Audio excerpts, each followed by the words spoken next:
Everyone, welcome to my channel nursing with Khushi. So आज हमारा case study में आपको शो कर रही हूँ pelvic inflammatory disease PID vaginitis के ऊपर मैंने लिखा है। सो स्टार्ट करते हैं हमारा आइडेंटिफिकेशन डाटा से,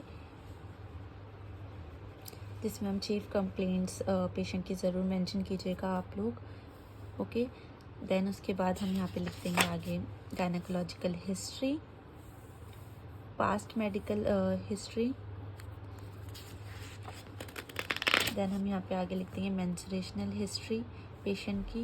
देन हम लिख देंगे personal history, economic socio economic history patient की क्या है। देन उसके बाद हम यहाँ पे लिख देंगे फैमिली हिस्ट्री। फैमिली हिस्ट्री में टेबल में आपको मेंशन करना होगा। देन आपको फैमिली ट्री बनाना होगा, कीज़ ज़रूर मेंशन कीजिएगा। ओके, देन उसके बाद हमारा फिज़िकल एग्ज़ामिनेशन स्टार्ट हो जाता है। तो यहाँ पे मैंने लिखा है general appearance, mental status, skin के बारे में, नेल्स के बारे में। Okay, sorry. तो उसके बाद हमारा आ जाता है आगे हेयर के बारे में, हेयर के बारे में। देन उसके बाद आ जाएगा हमारा आइज़ के बारे में, ईयर्स के बारे में, नोज़ के बारे में।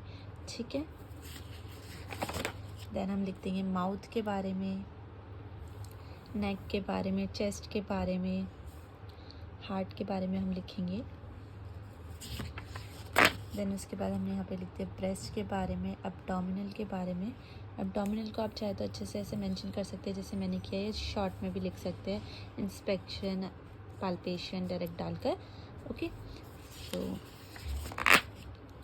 देन उसके बाद हमारा यहाँ पे आ जाता है मस्कुलोस्केलेटन, वजाइनल एग्जामिनेशन। ओके, एक्सट्रीमिटीज़ क्या है हमारा, वाइटल साइन क्या है। ठीक है, वाइटल साइन को कुछ लोग टेबल बना के भी मेंशन करते हैं, तो आप लोग ऐसे भी मेंशन कर सकते हैं, टोटली फाइन। ठीक है, देन हमारा क्या हमने फाइंड किया है फिज़िकल एग्जामिनेशन में, वो मैंने यहाँ पे मेंशन करा है। ये ऑप्शनल है, आप लिखना चाहते लिख सकते हैं, नहीं लिखना चाहते तो ना लिखे। ठीक है, उसके बाद हमारा आता है यहाँ पे इन्वेस्टिगेशन। सो ये मैंने पूरी इन्वेस्टिगेशन लिखी है पेशेंट की। ठीक है, देन उसके बाद हम यहाँ पे आगे लिख देंगे यूरिन एग्जामिनेशन पेशेंट का। ठीक है, देन उसके बाद मेडिकेशन हमें क्या क्या है वो हम यहाँ पे लिख देंगे। मेडिकेशन हमने क्या क्या प्रोवाइड की है पेशेंट को। ठीक है, ये मेडिकेशन ही है, कंटिन्यू।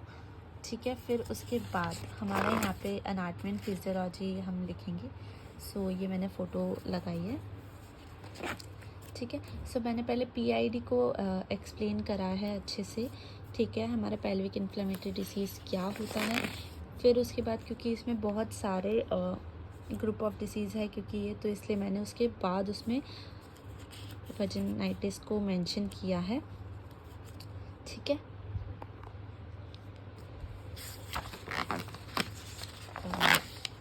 सो ये है हमारा पीआईडी का कंटिन्यू, उसका इन्वेस्टिगेशन। ठीक है, देन उसके बाद हम यहाँ पे मैं मेंशन कर दिया है मैंने मैनेजमेंट। ये वेजिनाइटिस यहाँ से स्टार्ट होता है, तो ये उसके लिए फ़ोटो मैंने लगाया है। ठीक है, उसके बाद हमारा ये वेजिनाइटिस स्टार्ट हो जाता है, उसका इंट्रोडक्शन, डेफिनेशन, टाइप्स, कितने टाइप्स के होते हैं, कॉजेज़। शॉर्ट में ही हमें लिखना होता है, एनाटॉमी फिजियोलॉजी इतना डीप नहीं लिखना होता है। ठीक है, सो ये बीएससी जीएनएम वाले दोनों उसमें आपको काम आ जाएगा, आप किसी भी उसके स्टूडेंट हो। बस लिखते वक्त आप ये ध्यान रखिए कि वो टॉपिक आपके सिलेबस में है कि नहीं है। ठीक है, ताकि आपको डबल डबल मेहनत ना करनी पड़े। सो ये ट्रीटमेंट है, ट्रीटमेंट को आप ज़रूर अच्छे से मेंशन कीजिए, ट्रीटमेंट मैनेजमेंट को, कि आप कैसे उसे मैनेज करेंगे। देन आ जाता है हमारा नर्सिंग डायग्नोसिस। सो यहाँ पे मैंने 5 नर्सिंग डायग्नोसिस लिखे हुए हैं। ओके, सो इसको आप लिख सकते हैं। देन उसके बाद हमारा आ जाता है आगे टेबल में जो हम एनसीपी लिखेंगे, तो मैं आपको हर उसमें एक्सप्लेन कर रही हूँ कि हम टेबल यहाँ पे बनाएंगे असेसमेंट का, जिसमें हम लेंगे subjective and objective data, nursing diagnosis, goal, planning, implementation, evaluation. Subjective वो होता है जो पेशेंट हमें खुद बताता है, ऑब्जेक्टिव वो होता है जो हम खुद ऑब्जर्व करते हैं पेशेंट का असेसमेंट करते हुए। नर्सिंग डायग्नोसिस आपको एज इट इज़ सेम लिखना है। देन गोल क्या है हमारा वो, देन उस गोल को अचीव करने के लिए हम क्या प्लानिंग कर रहे हैं वो हमारा प्लानिंग में आ जाएगा। देन उसके बाद इम्प्लीमेंटेशन अप्लाई कैसे कर रहे हैं हम उसको वो लिख देंगे इम्प्लीमेंटेशन में। देन उसके बाद उसका रिजल्ट क्या है वो हमारा इवेल्युएशन में आ जाता है। सो हमारा फर्स्ट एनसीपी है। देन उसके बाद ही हमारा सेकेंड एनसीपी है। आप इसका भी स्क्रीनशॉट ले सकते हैं या फिर आप इसको पॉज करके भी लिख सकते हैं, ठीक है। देन उसके बाद ये हमारा थर्ड एनसीपी है। सेम फॉर्मेट आपको सब में सेम रखने हैं। अगर आपको ये वीडियो हेल्पफुल लगी हो तो प्लीज़ अपने जूनियर्स के साथ फ्रेंड्स के साथ आप इसको शेयर कर सकते हैं। सो यहाँ पे मैंने इसकी समरी भी लिखी हुई है इसमें, ओके।